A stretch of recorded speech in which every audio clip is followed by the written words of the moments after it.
Hello everyone, this is Ziddhi Vidyarthi Ajay and today we have one very special guest with us. And अगर मैं इनके बारे में बोलूँ तो ये एक ऐसी शख्सियत है जो अब किसी परिचय की मोहताज नहीं है और ये ना सिर्फ सक्सेसफुल कैंडिडेट हैं यूपीएससी की नगरी में बल्कि हजारों लाखों एस्पायरेंट्स के लिए एक दृढ़ता की मिसाल बनकर उभरी हैं। तो I welcome miss Neepa Manocha ji और I should say IPS Neepa Manocha ji. Thank you so much, sir. Thank you for inviting me here. I feel really privileged to share this space with you. Finally, my mentor. Thank you. But yes, this UPSC is something different. Here, it is not only about exam. This is like beyond exam. It is about life. So today, this session is not going to be only about examination, that how you are going to crack it, but rather we are going to learn कि जो एक successful candidate होता है वो कैसे इस exam को सिल थ्रू करता है, क्योंकि वो सक्सेसफुल कैंडिडेट होने से पहले एक नॉर्मल एस्पायरेंट हुआ करता था। तो वो क्या डिफरेंस आता है, क्या उसकी जिंदगी रहती है, किस तरीके से वो जीता हुआ आता है, क्या सपने देखता है। तो आज हम कहीं ना कहीं नीपा से उनकी कहानी जानने के लिए यहाँ बैठे हुए हैं और हम यही जानेंगे एग्जाम प्रोसेस से दूर सुकून के क्षणों में यहाँ पे। शुरू से शुरू करते हैं जिद्दी विद्यार्थी नीपा की कहानी। तो सबसे पहले तो मैं ये जानना चाहूंगा आपसे नीपा कि एक 12 साल की लड़की को क्या ऐसा हुआ उसकी जिंदगी में, कौन सा ऐसा इंसिडेंट था कि एक 12 साल की लड़की को अपने करियर को डिसाइड करने के बारे में सोचना पड़ा और कैसे वही थॉट प्रोसेस आगे चलकर उसकी जिंदगी की कहानी लिखता है और उसकी जिंदगी को शेप देता है। Sir, this is a very well researched question. Yes. So, sir मेरी ये स्टोरी जो है वो 5th क्लास में स्टार्ट होती है। वहां पर हमारी जो टीचर थी, एक करियर फेयर तरीके का कुछ चल रहा था, तो वी वर रिक्वायर्ड कि जो उन्होंने चिट्स हमें डिस्ट्रीब्यूट की है तो उस पे ये लिखना था कि हम आगे जाकर क्या बनने वाले हैं या क्या बनने की ख्वाहिश रखते हैं। तो कुछ मेरे फ्रेंड्स ने पायलट, इंजीनियर, डॉक्टर ये सब लिखा। तो अब आप जानते ही हैं मेरा थोड़ा बैकग्राउंड ऐसा है कि दोनों मदर एंड फादर टीचर्स हैं। बिल्कुल बिल्कुल। तो उनको मैं देखती थी और जब भी जहां से भी वो जाते थे तो उनके स्टूडेंट्स उनके ऐसे चरण स्पर्श करते थे, तो वो चीज मुझे बहुत ज्यादा हार्टनिंग लगती थी। तो इस वजह से मुझे हमेशा से था कि मुझे टीचर बनना है। बट अब ना टीचर तो बड़ा सिंपल सा लगता है, तो मेरे को लगा कि मुझे ना प्रोफेसर लिखना चाहिए। अब हुआ ये कि प्रोफेसर की स्पेलिंग आती नहीं थी 5th क्लास में, तो वो जो चिट थी वो मैंने ब्लैंक ही छोड़ दी। अब ये थी तो छोटी सी बात, बट घर जाके इसको मैंने डिस्कस किया अपनी मदर के साथ। तो उन्होंने मुझे ये कहा कि अगर आपके पास एक एकेडमिक बेंट ऑफ माइंड है, अगर आपको पढ़ना अच्छा लगता है तो आपको यूपीएससी के लिए ट्राई करना चाहिए। और हुआ ये था सर कि मेरे फादर ने भी यूपीएससी के अटेम्प्ट दिए थे, 3 अटेम्प्ट उन्होंने दिए थे और वो इंटरव्यू स्टेज तक भी पहुंचे थे, but he couldn't clear it. तो ऐसे एक जो बच्चा होता है उसके अंदर एक मासूमियत होती है कि मेरे माँ बाप का सपना मैं पूरा करूंगा, जो वो नहीं कर पाए तो वो मैं करूंगा। बिल्कुल, बिल्कुल, बिल्कुल। उनको एक सेंस ऑफ प्राइड का दिखाऊंगा, कुछ वो होगा कि उनको एक सेंस ऑफ प्राइड दूंगा। तो वो चीज मेरे लिए बहुत इंपॉर्टेंट थी उस टाइम पे। और मुझे उस टाइम पे पता नहीं था कि यूपीएससी होता क्या है, बस वो जो 4 वर्ड्स हैं इट स्टक विद मी। और धीरे धीरे करके यही आगे के लिए मेरी पूरे जीवन का आधार बनी कि मैं एक प्लान्ड तरीके से अपने एकेडमिक्स पे फोकस करके चली। बिल्कुल बिल्कुल। तो आपकी जो जर्नी रही, ग्रेजुएशन आपने एसआरसीसी से किया हुआ है, फिर दिल्ली स्कूल ऑफ इकोनॉमिक्स से आपने पोस्ट ग्रेड किया, लेकिन ना उसके बाद जो मुझे जानने का सीरियसली मन है कि आप अच्छा खासा कॉर्पोरेट जॉब कर रहे थे, फिर ऐसा क्या हुआ कि सितंबर 2017 को एक रात आपको लगता है कि नहीं भाई अभी यूपीएससी की तरफ अपनी जर्नी को लेके जाना है। तो वो कहीं ना कहीं मैं जानने का इच्छुक हूँ यहाँ पे, या हमारे लिसनर्स जानना चाहेंगे कि ऐसा क्या हुआ कि भाई अच्छी कॉर्पोरेट जॉब चल रही है, वर्क लाइफ बैलेंस अच्छा है, डिसेंट सैलरी थी नीपा की उस समय, तो ऐसा क्या मन में आया, क्यों आप जिद्दी बन गए कि भाई अब जो भी हो जितने साल लग जाए मैं यूपीएससी ही करना है मैंने। सर वो होता है ना कि भगवान कभी कभी हमें सिग्नल्स भेज देते हैं कि आपको ये करना है। तो उस टाइम हुआ ये था कि I was working with a company, तो अगले दिन बोर्ड मीटिंग थी, तो as a CS I was required to make arrangements for the same board meeting. तो अब मैं सुबह से लगी हुई हूँ 9 बजे से एंड रात के 12-1 बज जाता है and finally I get free and होता ये है कि मैं कैब से जा रही होती हूँ, तो अपने घर की तरफ जाते हुए मुझे कुछ लोग फुटपाथ पे सोते हुए दिखते हैं। अब ऐसा नहीं था कि मैंने कभी ये चीज पहले ना देखी हो, बट हुआ ये था कि उस टाइम पे जो मेरा पूरा का पूरा एक थका हुआ दिमाग होता है और आप मतलब पूरी दिन आप मेहनत करके आते हो, तो एक चीज आपको एकदम से स्ट्राइक करती है कि इतनी मेहनत आज मैंने की है, उससे इन लोगों पे क्या इम्पैक्ट आ रहा है? कुछ भी नहीं। बिल्कुल सही। मेरी कंपनी इफेक्ट हो रही है, मैं इफेक्ट हो रही हूँ एज एन इंडिविजुअल, बट मैं एक जो सोसाइटी के लिए एक वैल्यू एडिशन करना चाहती हूँ, एक डायरेक्ट इम्पैक्ट चाहती हूँ, वो नहीं हो पा रहा। तो वो चीज थी और उस चीज की वजह से एक तरह से वॉइड फील हुआ अपने अंदर, कि बड़ा एक हेल्पलेसनेस की फीलिंग आई कि मतलब इतना कुछ भगवान ने दिया है, एकेडमिकली स्ट्रांग रखा है, सपोर्टिंग माँ बाप है, फाइनेंशियली कोई कंस्ट्रेंट नहीं है, अच्छा खासा एक्सपोजर था एक लाइफ में, समझ थी चीजों की, बट उसको आप इम्प्लीमेंट नहीं कर पा रहे, तो वहां एक लिमिटेशन आ जाती है। तो सर यही एक मेरी ड्राइव थी कि मैं यूपीएससी में कदम रखूं, वहां पर कोशिश करूं, एक डायरेक्ट इम्पैक्ट क्रिएशन की कोशिश करूं। Okay, nice. सो देखिए, ये तो आपका जर्नी रहा इस तरीके से, और जब आप फिर इस जर्नी में आ गए तो एक और चीज है जो मैंने ऑफन सुनी हुई है, और मैं आपके पर्सपेक्टिव से जानना चाहता हूँ कि ऐसा कहा जाता है कि जब यूपीएससी में बच्चे मेंस की प्रिपरेशन कर रहे होते हैं तो कई बार वो आंसर प्रैक्टिस करते करते उनके हाथ तक सल हो जाते हैं, सूझ जाते हैं। तो क्या कभी आपका खुद ऐसा कोई पर्सनल एक्सपीरियंस रहा है, या ये खाली एक कहानी है कि ठीक है चीजें नहीं होती हैं ऐसी, बस वो एग्जैजरेट करके प्रेजेंट की जाती है? What do you think about it? Sir तो इसमें मुझे ये याद आ जाता है कि 2020 में जब मैं पहली बार मेंस लिख रही थी जी, तो मुझे आदत है मैं बहुत रिसर्च करके हर चीज करती हूँ। ठीक है। तो मैंने कोरा पे सर्च किया था ये चीज, तो उसमें लिखा था कि people also take pain killers, क्योंकि देखिए हमारा जो दिनचर्या रहता है, नॉर्मली हमें 6-6 घंटे लिखने की प्रैक्टिस नहीं होती। yes, तो इस वजह से अब जैसे मेरा फर्स्ट मेंस था तो मुझे भी वो प्रैक्टिस नहीं थी। अब हुआ ये कि जब तक वो GS1 हो गया, GS2 हो गया, GS3 हो गया, फिर जब तक GS4 आया तो मेरी उंगली इतनी ज्यादा सूज गई थी, I had to literally cover it up, और फिर मुझे लिखना पड़ा। खुद का भी एक्सपीरियंस रहा है, मतलब दूसरे के साथ नहीं, खुद का। ओके सर, बट इसमें एक बात है कि जब आप उस प्रोसेस में होते हो तब आपको वो दर्द नहीं महसूस होता, तब आपको वो सिर्फ एंड गोल दिखता है।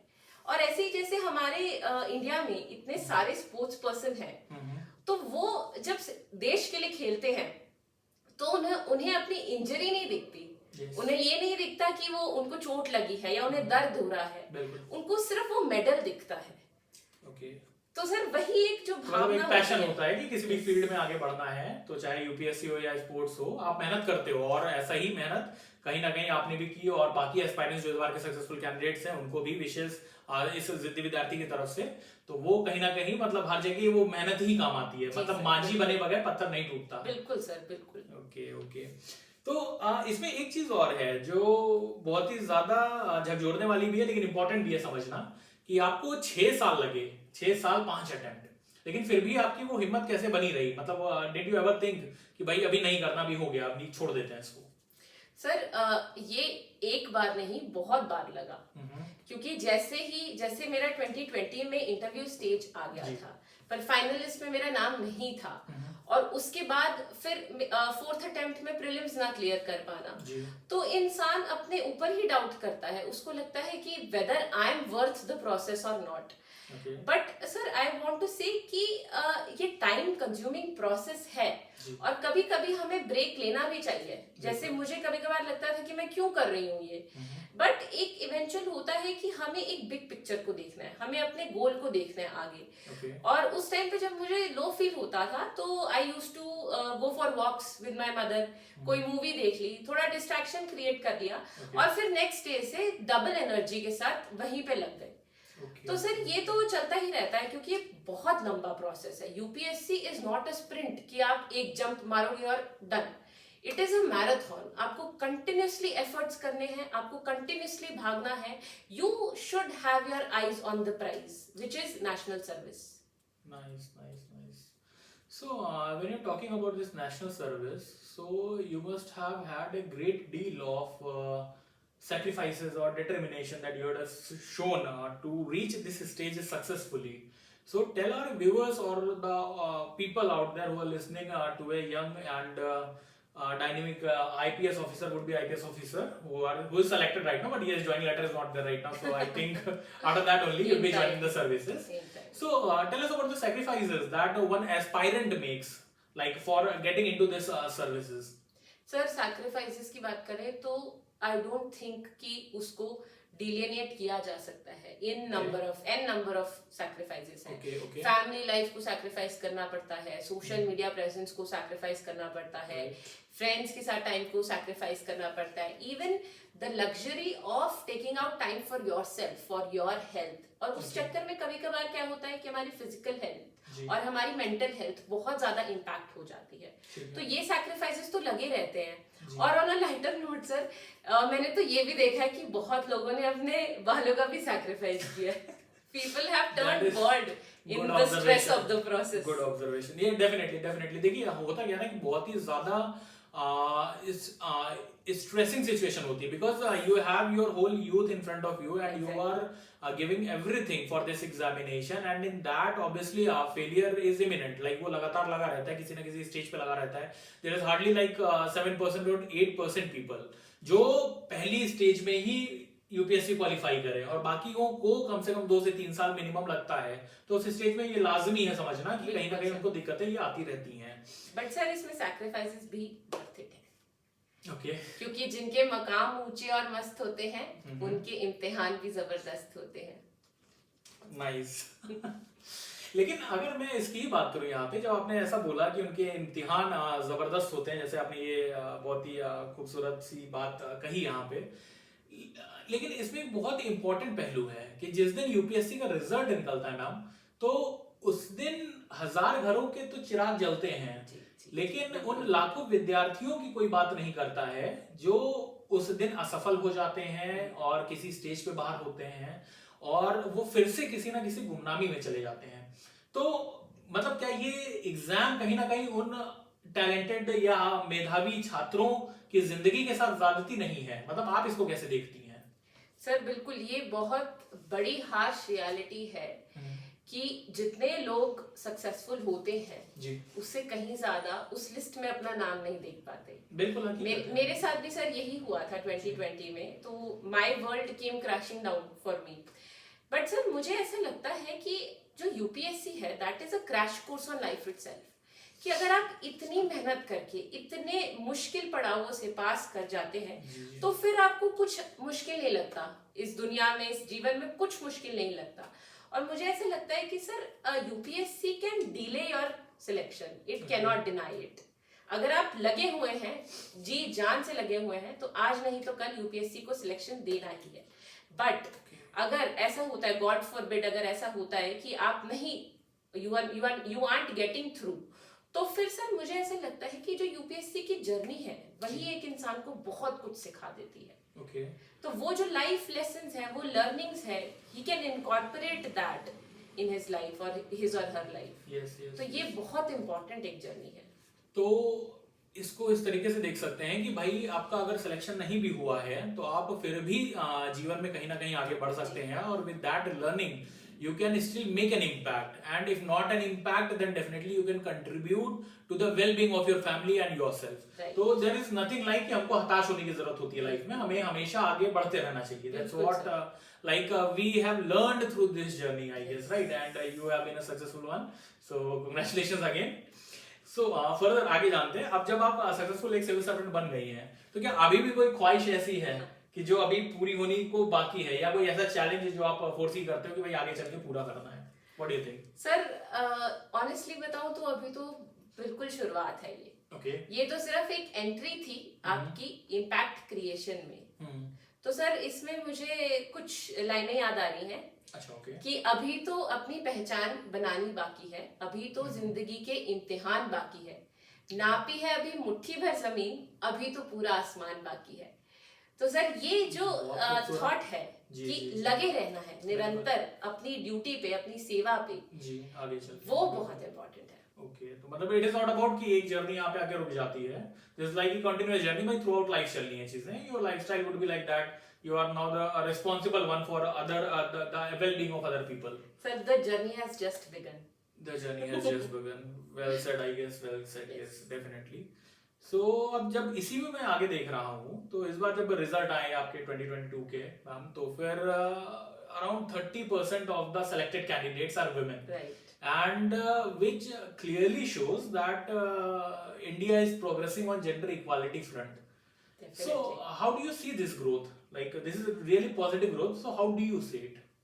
I think, sir, this is a good benchmark for women empowerment. Okay. We've done good, but we aren't there yet. अब देखिए 50% जो पूरी population है Okay. वो women है, and we are crediting ourselves कि 30% पे बहुत अच्छी बात है. Okay. तो what I'm foreseeing is जी, कि effectively girls have started taking their own decisions. बिल्कुल बिल्कुल. And that is empowering. पर Okay. आगे के टाइम में हम ये देखेंगे कि 50% से ज्यादा Yes. we'll see that women will be active participants in the governance progress, and Okay. this is what we hope for. So here is a benchmark for you girls out there. Women empowerment is not only about 30%. It is about having equal share and responsibility as well as delivering in life as well. Okay, Right. and in the progress of your country. Right. So good luck with that, and do study well or whatever field you are into. Keep progressing and keep learning. So moving forward, I have another question for you. What have changed post selection? What have changed? What is the feeling out there? Sir ऐसा कुछ change नहीं देखा है, Okay. But एक opportunity मिलती है काफी कि you get to meet a lot of people, and एक इंसान थोड़ा सा मेंटली और एक सोशली मैच्योर हो जाता है, बिकॉज ही फील्स रिस्पॉन्सिबल. जैसे मुझे कोई भी डिसीजन लेना है तो I feel as a future civil servant how do I behave. Okay. तो वो एक रिस्पॉन्सिबिलिटी साथ में आ जाती है. So now I think we have a decent learnings about like how she dealt with different things and what was the seed that made her do what she did. So now we should be moving forward to the rapid fire round session here. Rapid fire, okay. Yes, I have just like a few questions out there that I have created, and feel free to answer. If not, then it's fine as well. Okay. But yes, it's a rapid fire, so you need to answer it very quick. I'll try, sir. Okay, so our first question goes like, describe yourself in 3 words. 3 words, okay. I think optimistic, Okay. proudly Indian, Okay. and foodie. Foodie. Yeah, Okay. That is like one that of is the. quite apparent, sir. Okay, fine. So does being foodie really help you like during your journey? Actually, it is said like good food is a good mood. So what is it all about? Like it really helped you out during sir journey? एक तो ना मैं पंजाबी हूँ, तो पंजाबियों को बहुत शौक है एक तो खाना खाने का भी और खाना बनाने का भी. Oh, wise. तो at least what I would say is कि जब मैं बहुत स्ट्रेस्ड आउट होती थी तो cooking was my stress buster. Okay, nice. So another question for you. Would you like to become the president of India or the first lady on Mars? The president or the first lady? Okay. On Mars. Okay. I think the It will president. be a giant leap for humanity. You should think carefully. But sir, president of India ठीक है, क्योंकि that would be the giant leap for India. Okay, nice. So I would ask you, studying commerce or performing Kathak? I want to know that it's your hobby, Kathak. So Sir, I think both. क्योंकि ऐसा होता था कि जब मैं dance कर रही होती थी तब भी मेरे दिमाग single में answer. डिप्लोमेटिक आंसर्स हो गए sir. But that's the truth sir, कि जब भी मैं ऐसे डांस भी कर रही होती थी तो मेरे दिमाग में फॉर्मूले ही घूम रहे होते थे. तो How- मतलब ये मल्टीटास्किंग चलता रहता है sir. Is it really possible? Yes yes. Okay, fine. I should accept it. Action movies or comedy movies? Action और comedy sir nothing. Nothing. Science fiction movies. I am a fan of science fiction. There is a like great unique combination of commerce and science here. We are Achha. witnessing. Wow. So, would you rather fly or have a super strength as a cop? Uh, Future sir, cop, future cop. I think super strength. Because ऐसा है ना कि आजकल तो वैसे भी पाँव जमीन पर नहीं टिक रहे. Okay, this is nice. Thinker or doer? How do you categorize yourself? I think doer, but then overthinker also. Okay, that's a general thing, like with aspirants. What is humanity's most redeeming quality according to you? Humanity's most redeeming quality. Yes. Sir I think एक बहुत मुश्किल होगा point out करना. I think बहुत सारी चीजें हैं. Emotional intelligence है ह्यूमंस में, Okay. कॉन्शियस है ह्यूमंस में. एक वो है कि you can work in groups. No other person, no other being can work in groups. तो ह्यूमन बीइंग्स कैन. तो ये भी अच्छी बात है. Okay. If you could teleport right now, where would you go? Teleport. Okay. Yes. Past में भी जा सकते हैं. Teleport, yes, definitely. I guess time travel is possible if teleport is possible. So you can answer. ठीक है. तो That sir is- I would really like to follow Gandhi ji in his Dandi march. That would be interesting. UPSC के बच्चों से Dandi Okay, मार्च thank के you. बाहर नहीं जाया जा रहा है आज भी. Nice, nice. If you could say one thing to God, what would it be? One thing to God. Yes. Firstly, I'm very happy and grateful. Gratitude है. Mhm. बट ये जरूर पूछूंगी कि 5 साल क्यों लगा दिए. 5 attempt Five लगा attempts. दिए. Okay, nice. So here we go with the end of our rapid fire round session, and yes, so we do not have any hamper right now, Okay. but definitely we'll मुझे get you लगा ये something. hamper है. Nah, this is our piece. So if you would like to have it, then definitely you can have it. But yes, it was a great session with you, ma'am, Thank and hope our listeners will enjoy this session. And with this, I'd like to conclude this session. And if you have any thing to say to the aspirants out there who are listening to you, or anybody out there, like your fellow citizen, then Yes. what would your advice would be? Sir my advice would be कि UPSC को थोड़ा सा मतलब इस तरीके से देखिए कि it's an examination to enable you to do something better in life. Okay. अपने एंड गोल को बहुत ज्यादा क्लियर रखिए. जी. उसके लिए आपको कांस्टेंट प्रैक्टिस, कम्युनिटी लर्निंग बहुत इंपॉर्टेंट है, डिस्कशंस बहुत इंपॉर्टेंट है. बिल्कुल. एंड जैसे विद्यार्थी भी है, कम्युनिटी है, बिल्कुल, बहुत विद्यार्थी. इंपॉर्टेंट है कि आप बिल्कुल, उससे बिल्कुल. एंगेज रहें. Yes. पता चलता रहे कि कॉम्पिटिटिवली क्या चल रहा है, कि what are the market trends. Right. तो थोड़ा सा अपने आप को अवेयर रखिए, not only about the entire process but have a kind of general knowledge. और उसके लिए बहुत इंपॉर्टेंट है क्यूरियोसिटी. Okay. तो always keep that flame burning. जो क्यूरियोसिटी की एक फ्लेम होती है, Okay. Always keep that burning for everyone. कोई Yes. यूपीएससी दे रहा है, नहीं भी दे रहा है, बिल्कुल. तो जरूर वो एक अंदर अपनी क्यूरियोसिटी रखिए. What, when, where, how. Keep answering that, keep asking yourself. Yes, yes. तो ये बहुत इंपॉर्टेंट है. Right. So here we conclude this session now, and thank you once again. Thank you so much. और जिद्दी विद्यार्थी बन के रहिए आप लोग, और लर्निंग हमेशा रखिए, क्योंकि विद्यार्थी का जो जीवन है वो कोई उम्र में बंधा हुआ नहीं है, कोई सीमा नहीं है उसकी. आप 60 साल के हो या 20 साल के हो, आप हमेशा सीख सकते हैं, चीजों में आगे बढ़ सकते हैं. और ये खाली यूपीएससी तक नैरो डाउन नहीं होता है, ये जीवन के हर फील्ड में आप कहीं भी लर्न कर रहे हो, कहीं भी जी रहे हो, फैमिली लाइफ है या स्टूडेंट लाइफ है, doesn't matter, you should keep on learning. So I wish all the Ziddhi Vidyarthis out there, stay tuned and keep learning. Stay healthy, stay happy. Chaliye, thank you, ma'am. Thank you once Thank again. you, sir. Thank you so much. It was a great pleasure talking to you. Thank you. Thank you, everyone.